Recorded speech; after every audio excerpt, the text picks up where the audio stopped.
നമസ്കാരം, ഞാൻ doctor Monica. പുതിയൊരു വീഡിയോയിലേക്ക് എല്ലാവർക്കും സ്വാഗതം.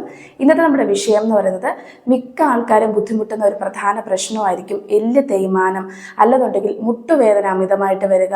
പലപ്പോഴും നിങ്ങൾ ഡോക്ടേഴ്സിനൊക്കെ കൺസൾട്ട് ചെയ്യുന്ന സമയത്ത് അവർ പറയുന്ന കാര്യമായിരിക്കും മുട്ടിൻ്റെ അല്ലെങ്കിൽ എല്ലുകളുടെ ഇടയിലുള്ള ഫ്ലൂയിഡ് കുറവായിട്ട് വരിക, അതിനുള്ളിലുള്ള വെള്ളം കുറവായിട്ട് വരിക എന്നുള്ളത്.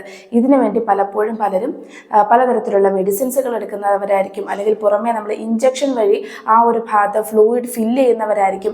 ഇങ്ങനെ ചെയ്യുന്ന സമയത്ത് അവർക്ക് മൂവ്മെൻറ്റ്സ് കറക്റ്റ് ആക്കാനും വേദന കുറയാനും ഒക്കെ തന്നെ അത് സഹായിക്കുകയും, എന്നാൽ കുറച്ച് നാൾ കഴിയുന്ന സമയത്ത് വീണ്ടും ഈ പ്രശ്നങ്ങൾ ആവർത്തിക്കപ്പെടുകയാണ് ചെയ്തത്. കൂടാതെ ഒരുപാട് എക്സ്പെൻസ് ആയിട്ടുള്ള ട്രീറ്റ്മെൻറ്റ്സുകളും ആയിരിക്കും ചെയ്യേണ്ടി വരുന്നത്. അപ്പം അതുകൊണ്ട് തന്നെ നമുക്ക് വീട്ടിൽ വളരെ എളുപ്പത്തിൽ തയ്യാറാക്കാൻ കഴിയുന്ന ഒരു ഓയിലും നമുക്ക് പുറമേ പുരട്ടുന്നതിലൂടെ ഈ എല്ലുകളുടെ ആ ഒരു പ്രശ്നങ്ങൾ കുറയ്ക്കാൻ വേണ്ടിയിട്ടും, അതുപോലെ എല്ലുകളുടെ മൂവ്മെൻറ്റ്സ് കറക്റ്റ് ആക്കാൻ വേണ്ടിയിട്ടും, തേയ്മാനത്തിൻ്റെ പ്രശ്നങ്ങളുണ്ടെങ്കിലോ ഇല്ലെങ്കിൽ നമുക്ക് ഉള്ളിലുള്ള സൈനോവിയൽ ഫ്ലൂയിഡ് എന്നാണ് ഇതിൻ്റെ മെഡിക്കൽ ടേമിൽ പറയുന്നത്, ഈ ഒരു ഫ്ലൂയിഡ് വരാൻ വേണ്ടിയിട്ട്. ഈ ഒരു സൈനോവിയൽ ഫ്ലൂയിഡ് നാച്ചുറലായിട്ട് ഇംപ്രൂവ് ചെയ്യാൻ സഹായിക്കുന്ന 3 ഭക്ഷണ രീതികളും കൂടിയിട്ട് ഇതിനകത്ത് ഇൻക്ലൂഡ് ചെയ്യുന്നുണ്ട്. നമ്മൾ വേറെ എവിടെയും നോക്കേണ്ട, നമ്മുടെ അടുക്കളയിലുള്ള ചില കാര്യങ്ങൾ മാത്രമാണ്. ഒരു പക്ഷെ നമുക്കതിനെപ്പറ്റി അറിവില്ലാത്തത് കൊണ്ടായിരിക്കാം നമ്മൾ മുൻപൊന്നും ഇത് തിരഞ്ഞെടുക്കാത്തത്. അപ്പോൾ ഈ ഒരു വീഡിയോയിലൂടെ നിങ്ങൾക്കിത് ഡീറ്റെയിൽഡ് ആയിട്ട് മനസ്സിലാക്കാൻ കഴിയും. നമുക്ക് നേരെ വീഡിയോയിലേക്ക് കിടക്കാം. ഏകദേശം ഒരു 45 അല്ലെങ്കിൽ 35 വയസ്സിന് ശേഷമൊക്കെ തന്നെ നമ്മുടെ മുട്ടുകൾക്ക് വേദനകൾ ഉണ്ടാവുകയും, അതുപോലെ തന്നെ നമുക്ക് ബലക്കുറവ് തോന്നുകയും ഒക്കെ തന്നെ സ്വാഭാവികമായിട്ടും ഒരു പക്ഷേ തോന്നുന്നവയായിരിക്കും. പലപ്പോഴും അത് മിനറൽസുകളുടെ പ്രശ്നം കൊണ്ടായിരിക്കാം, ഇല്ലെന്നുണ്ടെങ്കിൽ നമുക്ക് ആ ഒരു ഭാഗത്തുണ്ടാവുന്ന അമിതമായിട്ടുള്ള വ്യായാമം കൊണ്ടോ ഒക്കെ തന്നെയായിരിക്കും ഈ പ്രശ്നങ്ങൾ ഉണ്ടാവുന്നത്. പലപ്പോഴും കാൽസ്യം ടാബ്ലറ്റ്സ് മാത്രം കഴിക്കുന്നത് കൊണ്ട് ഇനി എൻ്റെ എല്ലുകൾക്ക് ശക്തിപ്പെടുത്താം, അല്ലെങ്കിൽ എല്ലുകൾക്ക് നാച്ചുറലായിട്ട് തന്നെ ആ ഒരു ബലം ലഭിക്കും എന്ന് മാത്രം വിശ്വസിക്കരുത്. നമ്മൾ കഴിക്കുന്ന ആഹാരത്തിൽ കൂടിയിട്ട് അതിനുള്ള വ്യത്യാസങ്ങൾ വരുത്തേണ്ടതാണ്. ഇതിൽ നമുക്ക് ഏറ്റവും ആദ്യമായിട്ട് വരുന്നത് തേങ്ങ, പ്രത്യേകിച്ച് കൊപ്രയാണ് ഞാനിവിടെ പറയുന്നത്. നമ്മൾ തേങ്ങ എല്ലാ ദിവസവും നമ്മൾ കഴിക്കുന്നതാണ്, എന്നാൽ ഉണങ്ങിയ തേങ്ങ അല്ലെങ്കിൽ കൊട്ടത്തേങ്ങ പല വിധത്തിൽ പറയാറുണ്ട്, ചിലയിടത്ത് കൊപ്രയും പറയാറുണ്ട്. ഇതിൻ്റെ ഒരു ഔഷധ ഗുണം എന്ന് പറയുന്നത് നമ്മുടെ ശരീരത്തിൽ ഒരുപാട് വിറ്റമിൻസുകൾ, മിനറൽസുകളൊക്കെ തന്നെ സമൃദ്ധമായിട്ട് അടങ്ങിയിട്ടുണ്ട് എന്നുള്ളതാണ്. അതുപോലെ തന്നെ നമുക്ക് ഈ ഒരു എല്ലുകളുടെ ഉള്ളിലുള്ള ഈ ഒരു ശ്ലേഷ്മദ്രവം എന്നതിന് പറയാറുണ്ട് മലയാളത്തിൽ, ഇവ ഉയർത്താൻ വേണ്ടി ഏറെ ഗുണപ്രദമാണ്. ഇത് ഉണ്ടെങ്കിലാണ് നമുക്ക് ആ ഭാഗത്തെ വേദനകളില്ലാതിരിക്കും, നീർക്കെട്ടുകൾ വരാതിരിക്കും, നല്ല ഫ്ലെക്സിബിളായിട്ട് തന്നെ എല്ലാ മൂവ്മെൻറ്റ്സും ഇരിക്കാനും നടക്കാനും ഒക്കെ തന്നെ വളരെ എളുപ്പത്തിൽ ചെയ്യാൻ സാധിക്കുന്നത്. ഈ ഒരു ഉണക്ക തേങ്ങ അല്ലെങ്കിൽ ഉണങ്ങിയ തേങ്ങയിൽ എന്ന് പറയുന്നത് ഒരുപാട് ഗുണങ്ങളുണ്ട്. പ്രധാനമായിട്ടുള്ള ചില ഗുണങ്ങൾ പറയാം. ഇതിൽ ഏറ്റവും ആദ്യം ഇമ്മ്യൂണിറ്റി പവർ കൂട്ടാൻ വേണ്ടി ഏറെ ഗുണകരമാകുന്നു എന്നുള്ളതാണ്. അതിന് കാരണം എന്ന് പറയുന്നത് ഇതിനുള്ള വിറ്റമിൻസുകളും മിനറൽസുകളും തന്നെയാണ്. കൂടെ നമുക്ക് തൈറോയ്ഡ് കണ്ടീഷൻസ്, ഇപ്പോൾ ഹൈപ്പോ തൈറോയിഡിസം ഉള്ളവരാണെങ്കിലും ഹൈപ്പർ തൈറോയിഡിസം കണ്ടീഷൻസ് ഉള്ളവരാണെന്നുണ്ടെങ്കിലും ഈ ഹോർമോൺ ഇംബാലൻസുകളെ ബാലൻസ് ആക്കാൻ വേണ്ടിയിട്ട് സഹായകരമാകുന്നു എന്നുള്ള ഒരു പ്രത്യേകത കൂടിയിട്ട് ഈ ഒരു കൊപ്രയിൽ അടങ്ങിയിട്ടുണ്ടെന്നുള്ളതാണ്. മറ്റൊന്നെന്ന് പറയുന്നത് നമ്മുടെ സ്കിൻ ഹെൽത്ത് അല്ലെങ്കിൽ മുടിയുടെ ആരോഗ്യത്തിന് ഏറെ ഗുണകരമാണ് എന്നുള്ളതും, കൂടെ തന്നെ നമ്മുടെ എല്ലുകളുടെ ആരോഗ്യം മെച്ചപ്പെടുത്താൻ ഏറെ ഗുണകരമാണ്. അതുപോലെ എല്ലുകളുടെ ആ ഒരു ഭാഗത്തുണ്ടാവുന്ന സെൽസിൻ്റെ റീഗ്രോത്തിന് വേണ്ടിയിട്ട് സഹായിക്കുന്നു എന്നുള്ളതാണ്. അതായത് പുനർനിർമ്മാണത്തിന് വേണ്ടിയിട്ട് ഏറെ ഗുണകരമായിട്ട് നമുക്ക് ഉപയോഗിക്കാൻ കഴിയുന്നതാണ്. ഇനി എങ്ങനെയാണ് ഇത് ഉപയോഗിക്കേണ്ട രീതി എന്ന് പറയാം. നമുക്ക് ഈ ഒരു തേങ്ങയിൽ നമുക്ക് ചില ഇൻഗ്രീഡിയൻസുകൾ കൂടെ ഇട്ടിട്ട് നമുക്ക് പ്രിപ്പയർ ചെയ്യുന്ന വിധങ്ങൾ പറയാം. ആദ്യം നമ്മൾ പാലിൽ ചേർത്ത് കുടിക്കുന്ന ഒരു വിധം പറയാം. ഇത് നമ്മൾ കുടിക്കേണ്ടത് രാത്രി സമയത്ത്, രാത്രി കിടക്കുന്നതിന് 1 മണിക്കൂർ മുന്നെയാണ് ഇത് കുടിക്കേണ്ടത്. പാലിലും വിറ്റമിൻ ഡി സമൃദ്ധമായിട്ടുണ്ട്, അതുപോലെ തന്നെ കാൽസ്യം അടങ്ങിയിട്ടുണ്ട്, നമ്മുടെ ഓവറോൾ ഹെൽത്തിന് നല്ലതാണ്. ഇങ്ങനെ പാല് കുടിക്കുന്നവരാണെന്നുണ്ടെങ്കിൽ ഈ രീതിയിൽ കഴിക്കാം. ഇതിൽ നമുക്ക് ആഡ് ചെയ്യേണ്ട ഒരു കാര്യം എന്ന് പറയുന്നത് പാല് ചെറുതാക്കി ചൂടാക്കാൻ വേണ്ടിയിട്ട് വെക്കുക.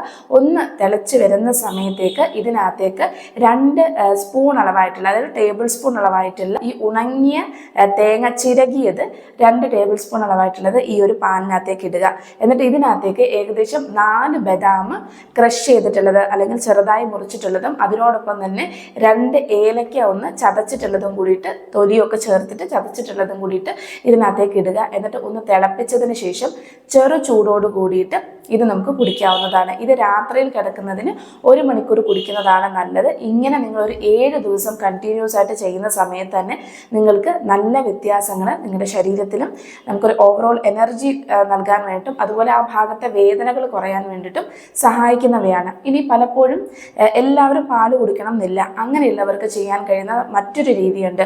ഇത് ജിമ്മിന് വർക്കൗട്ട് ചെയ്യുന്നവർക്ക് അതുപോലെ മസിൽ ബിൽഡ് ചെയ്യണം എന്ന് ആഗ്രഹിക്കുന്നവർക്ക് എല്ലാവർക്കും കഴിക്കാൻ പറ്റുന്ന, കുട്ടികൾക്കടക്കം കഴിക്കാൻ പറ്റുന്ന ഒരു രീതിയാണ്. ഇതിനെന്ന് പറയുന്നത് നമുക്ക് നമ്മുടെ ബോൺസിന്റെ ആരോഗ്യത്തിന് ഏറ്റവും ഗുണകരമായിട്ടുള്ളത് പ്രോട്ടീൻ അടങ്ങിയിട്ടുള്ള ഭക്ഷണങ്ങൾ തന്നെയാണ്. ഈ പ്രോട്ടീൻ അടങ്ങിയിട്ടുള്ളത് നമുക്ക് കൂടുതലും ചെറുപയറിലാണ്. അപ്പോൾ ചെറുപയറും നമ്മുടെ ബോൺസിന്റെ ആരോഗ്യത്തിനും കണ്ണുകളുടെ ആരോഗ്യത്തിനും അതുപോലെ നമുക്ക് എനർജി ബൂസ്റ്റ് ചെയ്യാൻ വേണ്ടിയും സഹായിക്കുന്നവയാണ്. അപ്പോൾ ചെറുപയർ നമ്മൾ കുറച്ചെടുത്ത് ഇത് മുളപ്പിച്ചിട്ട് എടുക്കേണ്ടതാണ് ചെയ്യേണ്ടത്. അപ്പോൾ അത് നമുക്ക് തലേദിവസം വെള്ളത്തിലിട്ട് വെച്ച് പിറ്റേ ദിവസം ഒരു തുണിയിൽ കെട്ടി വെച്ചിട്ട് ആണ് നമ്മൾ എടുക്കേണ്ടത്. അപ്പോൾ മുള വരുന്ന സമയത്ത് നമ്മൾ അതിനകത്തിൽ നിന്നും ഏകദേശം 3 ടേബിൾ സ്പൂൺ അളവായിട്ടുള്ള ചെറുപയർ എടുക്കാവുന്നതാണ്. ഈ ചെറുപയർ എടുത്തിട്ട് ഇതിനകത്തേക്ക് ചേർക്കേണ്ട മറ്റൊരു കാര്യമുണ്ട്, നിലക്കടല എന്നുള്ളത്. ഇതും നല്ല രീതിയിൽ പ്രോട്ടീൻ അടങ്ങിയിട്ടുണ്ട്. എല്ലുകളുടെ ആരോഗ്യത്തിനും ബോൺസിന്റെ വേദനകൾ, പ്രത്യേകിച്ച് ഇൻഫ്ലമേഷൻ കണ്ടീഷൻസ്, നീർക്കെട്ടുകൾ കുറയ്ക്കാൻ ഏറ്റവും ഗുണകരമായിട്ട് ഉപയോഗിക്കാൻ കഴിയുന്നതാണ്. അപ്പോൾ നമുക്കൊരു 15 എണ്ണം നമുക്ക് ഈ ഒരു നിലക്കടല എടുക്കാവുന്നതാണ്. തൊലിയൊന്നും കളയാത്ത നിലക്കടല നമുക്ക് എടുക്കാം. അത് നമുക്ക് വെള്ളത്തിലിട്ട് കുതിർത്തി വെച്ചിട്ടുള്ളതാണ് നമ്മൾ എടുക്കേണ്ടത്. അതും ഇതിനോടൊപ്പം തന്നെ ചേർക്കുക. ഇതിനകത്തേക്ക് 2 ടേബിൾ സ്പൂൺ അളവായിട്ടുള്ള തേങ്ങ ചിരകിയതും കൂടി ഇട്ടിട്ട് ഇതിന് ആവശ്യമായിട്ടുള്ള ഉപ്പ്, നിങ്ങൾക്ക് ഇന്ദുപ്പ് കയ്യിലുണ്ടെങ്കിൽ ഇന്ദുപ്പ് ഉപയോഗിക്കാം. ഏതുപ്പാണോ കയ്യിലുള്ളത് അത് കുറേശ്ശെ ഇടുക. എന്നിട്ട് ഇതിനകത്തേക്ക് കുറച്ച് കുരുമുളക് പൊടിയും കൂടെ ചേർത്തിട്ട് ഇത് നിങ്ങൾക്ക് ഏതെങ്കിലും ഒരു സമയത്ത്, പ്രത്യേകിച്ച് പറയുന്നതെന്ന് പറയുന്നത് രാവിലെ വെറും വയറ്റിൽ കഴിച്ചിട്ടുണ്ടെങ്കിൽ ഗ്യാസ്, അസിഡിറ്റി മുതലായിട്ടുള്ള പ്രശ്നങ്ങൾ ഉണ്ടാകുന്നവരാണെങ്കിൽ അവർ നിങ്ങൾക്കൊരു 11 മണി സമയത്തോ 4 മണി സമയത്തോ ഒക്കെ തന്നെ നമ്മുടെ സാധാരണ കടിയോ അല്ലെങ്കിൽ സ്നാക്സോ ഒക്കെ കഴിക്കുന്നതിന് പകരമായിട്ട് ഉപയോഗിക്കാം.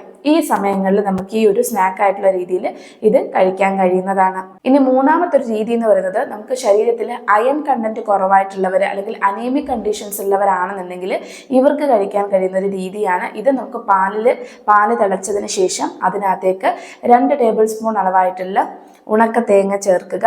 എന്നിട്ട് ഇതിനകത്തേക്ക് ഒരു കഷ്ണം ശർക്കരയും കൂടെ ചേർത്തിട്ട് ഇത് ഒന്ന് തിളച്ച് വന്ന സമയത്ത് ചെറു ചൂടോട് കൂടിയിട്ട് നമ്മൾ ദിവസത്തിൽ ഏതെങ്കിലും ഒരു സമയത്ത് കുടിക്കുന്നതും നമ്മുടെ ശരീരത്തിലെ ഈ ഒരു രക്തക്കുറവിൻ്റെ പ്രശ്നങ്ങൾ ഇല്ലാതാക്കാൻ വേണ്ടിയിട്ട് അതുപോലെ രക്തയോട്ടം ശരിയായ രീതിയിൽ നടക്കാനും വേദനകൾ, നീർക്കെട്ടുകൾ അകറ്റാൻ വേണ്ടിയിട്ടും ഗുണകരമാണ്. ഈ ഒരു 3 രീതികളിൽ നിങ്ങൾക്ക് ഏതാണോ എളുപ്പമായിട്ട് തോന്നുന്നത് അത് നിങ്ങൾക്ക് ചൂസ് ചെയ്യാം. ഇനി അതിനോടൊപ്പം നിങ്ങൾ ചെയ്യേണ്ട ഒരു കാര്യം എന്ന് പറയുന്നത്, നമുക്ക് പുറമേ പുരട്ടാൻ വേണ്ടിയിട്ട് ഒരു എണ്ണ വീട്ടിൽ പ്രിപ്പയർ ചെയ്യുക എന്നുള്ളതാണ്. ഇതിന് 5 കാര്യങ്ങൾ മാത്രമാണ് ആവശ്യമായിട്ടുള്ളത്. വളരെ എളുപ്പത്തിൽ നമുക്ക് ചെയ്യാൻ കഴിയുന്ന ഒരു രീതിയാണ്. ഇതിനു വേണ്ടിയിട്ട് നമുക്ക് എള്ളെണ്ണയാണ് ആവശ്യമായിട്ടുള്ളത്.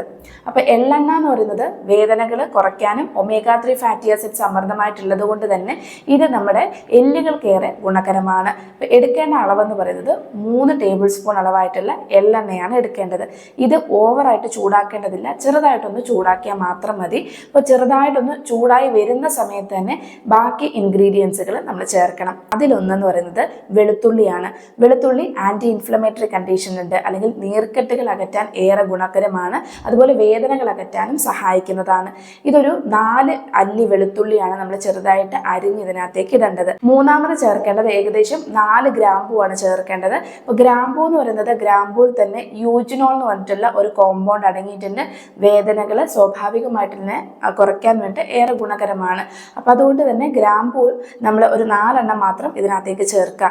ഇനി ശ്രദ്ധിക്കേണ്ടത് വെളുത്തുള്ളിയും ഗ്രാമ്പൂവും, അതായത് വെളുത്തുള്ളി ഒന്ന് നിറം മാറി വരുന്ന സമയത്ത്, ഒരു ലൈറ്റ് ബ്രൗൺ നിറമാകുന്ന സമയത്തേക്ക് ഇതിനകത്തേക്ക് നമ്മൾ ഫ്ലെയിം ചെറുതായി കുറച്ച് വെച്ചിട്ട് വേണം അടുത്ത ഇൻഗ്രീഡിയൻറ്റ് ചേർക്കാൻ വേണ്ടിയിട്ട് മഞ്ഞൾപ്പൊടിയാണ് ചേർക്കേണ്ടത്. അപ്പോൾ മഞ്ഞൾപ്പൊടി ചേർക്കേണ്ടത് 1/4 സ്പൂൺ അളവായിട്ടുള്ള മഞ്ഞൾപ്പൊടിയും കൂടി ഇതിനകത്തേക്ക് ഇടുക. ഇനി അവസാനമായിട്ട് ചേർക്കേണ്ടത് കർപ്പൂരമാണ്. അതും നമ്മൾ പച്ച കർപ്പൂരമാണ് ഏറ്റവും ഗുണകരമായിട്ടുള്ളത്. അങ്ങാടിക്കടകളിൽ ലഭ്യമാവുന്നതാണ്. ഒരു ചെറിയ കഷ്ണം പച്ച കർപ്പൂരം കൂടിയിട്ട് അവസാനമായിട്ട് ഇതിനകത്തേക്ക് ചേർക്കുക. എന്നിട്ട് ഒരു 2 മിനിറ്റ് ഒന്ന് തിളയൊന്നും വരേണ്ട ആവശ്യമില്ല, 2 മിനിറ്റ് ഒന്ന് ചൂടാക്കി എടുത്തിട്ട് അത് ഓഫ് ചെയ്യാവുന്നതാണ്. എന്നിട്ട് ഈ ഒരു കർപ്പൂരം കൂടി ഇതിനകത്തേക്ക് ചേർക്കുന്ന സമയത്ത് കർപ്പൂരവും നമുക്കൊരു കൂളിംഗ് എഫക്റ്റ്, വേദനയുള്ള സ്ഥലങ്ങളിൽ കൂളിംഗ് എഫക്റ്റ് നൽകാനും നീർക്കെട്ടുകൾ അല്ലെങ്കിൽ നീര് വേഗം വലിച്ചെടുക്കാൻ വേണ്ടിയും സഹായിക്കുന്നവയാണ്. അപ്പം ഇത് ചെയ്തതിന് ശേഷം ഇത് ചൂടാറാൻ വേണ്ടി വെക്കുക. ചെറു ചൂടോട് കൂടിയിട്ട് എപ്പോൾ നിങ്ങൾ തേക്കുന്നുണ്ടെങ്കിലും ചെറു ചൂടോട് കൂടിയിട്ടാണ് ഇത് പുരട്ടേണ്ടത്. ചെറു ചൂടോട് കൂടിയിട്ട് തന്നെ വേദനയുള്ള ഭാഗത്ത് നന്നായിട്ട് പുരട്ടി കൊടുക്കുക. എന്നിട്ട് ഇത് നമുക്ക് പറ്റുമെങ്കിൽ അരമണിക്കൂർ 3/4 മണിക്കൂറിന് ശേഷം മാത്രം കുളിക്കാൻ വേണ്ടി ശ്രദ്ധിക്കുക. കുളിക്കുന്നതിന് മുന്നേ ആയിട്ട് ഈ ഒരു ഭാഗത്ത് കല്ലുപ്പിട്ട് തിളപ്പിച്ചിട്ടുള്ള വെള്ളത്തിൽ, അതായത് നമുക്ക് കുറച്ച് വെള്ളത്തിൽ കല്ലുപ്പിട്ട് നന്നായി തിളപ്പിക്കുക. അതുകൊണ്ട് ആ ഒരു ഭാഗത്ത് മുഴുവൻ ആവി പിടിച്ചു കൊടുക്കുക എന്നുള്ളതാണ്, ചൂട് പിടിച്ചു കൊടുക്കുക. ഇങ്ങനെ ഒരു ചൂട് പിടിക്കുക, ഒരു 5 മിനിറ്റ് ചൂട് പിടിച്ചു കൊടുക്കുക. ഇങ്ങനെ നിങ്ങൾ ദിവസത്തിൽ 2 തവണയായിട്ട് ഈ ഒരു ഓയിൽ മസാജ് ചെയ്യുന്നതിലൂടെ 2 അല്ലെങ്കിൽ 3 ദിവസത്തിനുള്ളിൽ തന്നെ നിങ്ങൾക്ക് ആ ഒരു ഭാഗത്തെ വേദനകൾ അകറ്റുന്നത് അല്ലെങ്കിൽ വേദന മാറുന്നത് തന്നെ നിങ്ങൾക്ക് മനസ്സിലാക്കാവുന്നതാണ്. ഇത് നിങ്ങൾക്ക് ശരീരമാസകരമായിട്ടുള്ള വേദനകൾ ഉണ്ടെങ്കിലോ അല്ലെങ്കിൽ ദിവസത്തിൽ എല്ലാ ദിവസവും നിങ്ങൾക്ക് ശരീരവേദന ഇല്ലാതിരിക്കാൻ വേണ്ടിയിട്ടൊക്കെ തന്നെ ആഴ്ചയിൽ 2 അല്ലെങ്കിൽ 3 തവണയായിട്ട് ശരീരം മുഴുവനായിട്ടും ചെറു ചൂടോട് കൂടിയിട്ട് ഈ ഒരു എണ്ണ തേച്ച് പുരട്ടി അരമണിക്കൂറിന് ശേഷം കല്ലുപ്പിട്ട് തിളപ്പിച്ചിട്ടുള്ള വെള്ളത്തിൽ കുളിക്കുന്നതും നല്ലതാണ്. ഈ 2 മെത്തേഡിൽ നിങ്ങൾക്ക് ചെയ്യാൻ പറ്റും. ശരീരമാസകരമുള്ള വേദനയ്ക്കോ ഇല്ലെങ്കിൽ ഒരു സ്ഥലത്ത് മാത്രമാണ് നിങ്ങൾക്ക് വേദന ഉണ്ടെന്നുണ്ടെങ്കിൽ ആ ഭാഗത്തും ഇതുപോലെ തന്നെ നിങ്ങൾക്ക് ചെയ്യാൻ കഴിയുന്നതാണ്. ഇങ്ങനെ ഈ ഒരു ഓയിൽ മസാജ് ചെയ്യുന്നതിലൂടെയും അതുപോലെ നമ്മൾ ഉള്ളിൽ ഈ പറഞ്ഞിട്ടുള്ള നമ്മുടെ എല്ലുകൾക്ക് ശക്തി ലഭിക്കാൻ വേണ്ടിയിട്ടും എല്ലുകളുടെ മൂവ്മെന്റ്സ് കറക്റ്റ് ആക്കാനും സഹായിക്കുന്ന ഭക്ഷണങ്ങൾ കൂടിയിട്ട് ഇൻക്ലൂഡ് ചെയ്യുന്നതിലൂടെ നിങ്ങളുടെ വേദനകളൊക്കെ തന്നെ വളരെ വേഗത്തിൽ കുറഞ്ഞു കിട്ടാൻ വേണ്ടിയിട്ടും തേയ്മാനത്തിന്റെ പ്രശ്നങ്ങളോ ഇല്ലെങ്കിൽ എന്ത് തരത്തിലുള്ള ആരോഗ്യ പ്രശ്നങ്ങൾ ഉണ്ടെങ്കിലും ഇവ കുറയ്ക്കാൻ വേണ്ടി ഏറെ ഗുണകരമാണ്. പിന്നെ ഇതിനോടൊപ്പം തന്നെ പ്രത്യേകമായിട്ട് ഓർമ്മിപ്പിക്കുകയാണ്, പലർക്കും മുട്ടുവേദന ഉണ്ടാകുന്നത് അവരുടെ ശരീരഭാരം കൂടിയിട്ടുള്ളത് കൊണ്ടായിരിക്കാം. അതിനർത്ഥം ശരീരഭാരം ഉയർന്ന അളവിലാവുന്നവരെല്ലാം ഒരുപാട് ഭക്ഷണം കഴിക്കുന്നവരെന്നുള്ളതല്ല. എന്നാൽ നമ്മൾ ഡെയിലി ആയിട്ട് ചെയ്യേണ്ട എക്സസൈസുകൾ, നടക്കാൻ പറ്റുന്നവരാണെങ്കിൽ നടക്കുക, ഇല്ലെങ്കിൽ ഇരുന്നുകൊണ്ട് ചെയ്യാൻ കഴിയുന്ന എക്സസൈസ് ഉണ്ടെങ്കിൽ അങ്ങനെ ചെയ്യുക. അങ്ങനെ നിങ്ങൾക്ക് ഏറ്റവും സ്യൂട്ടബിൾ ആയിട്ട് തോന്നുന്ന ഏത് എക്സസൈസ് ആണെങ്കിലും ദിവസത്തിൽ ഒരു 20 മിനിറ്റെങ്കിലും ചെയ്യുക. നല്ല രീതിയിൽ വെള്ളം കുടിക്കുക. ഒപ്പം തന്നെ നല്ല പച്ചക്കറികൾ ഭക്ഷണത്തിൽ ഇൻക്ലൂഡ് ചെയ്യുക. നമുക്ക് ആ ഒരു ശരീരഭാരം കൂടിയിട്ട് ഒപ്പത്തിന് നമുക്ക് മെല്ലെ കുറച്ചു കൊണ്ടുവരാൻ പറ്റുകയും അതിനോടൊപ്പം ഈ ഒരു മുട്ടിന്റെ വേദനകൾ ഇല്ലാതാക്കാൻ വേണ്ടിയും സഹായിക്കുന്നതാണ്. ഇന്നത്തെ വീഡിയോയിൽ എന്തെങ്കിലും തരത്തിലുള്ള സംശയങ്ങൾ ഉണ്ടെങ്കിൽ തീർച്ചയായിട്ടും കമന്റ് ബോക്സിൽ അറിയിക്കുക. അടുത്തൊരു വിഷയവുമായിട്ട് നമുക്ക് കാണാം. നന്ദി.